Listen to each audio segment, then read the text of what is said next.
complementary exercise that I like to do with the old Brett Contreras hip thrust, where your shoulders are elevated, which is very glute dominant, is we do this foot elevated hip lift. So obviously I have my knee bent at about 15 degrees. I want to keep the foot that's on the bench pointed straight up. If I want to get a little more lateral glute, I can actually point the toe towards you a little bit, angle it out, external rotation at the hip. So if I want to add some overload, which I am, I'm going to have a weight plate resting on my shin, doesn't hurt, and I want this knee pulled beyond the hip. So I keep one hip flexed while the other extends, which is the exercise I'm doing here, so now I'm extending. So by this kind of hip separation, we found it keeps a nice neutral pelvis without overly going into extension and keeping this leg down. So I'll show you a couple reps.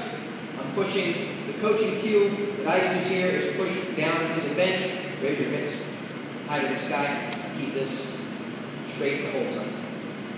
So I don't want to see anybody's belly pushing. Hold for a second or two, tap down, rise. So I like to alternate that if we're looking with shoulder elevated hip thrust. And if you're looking to get a little more hamstring oriented, putting the feet elevated above the shoulders versus the shoulders elevated, which I'm referring to this. Feet elevated, shoulders below, is a little more hamstring dominant, so they make a nice complement to one another.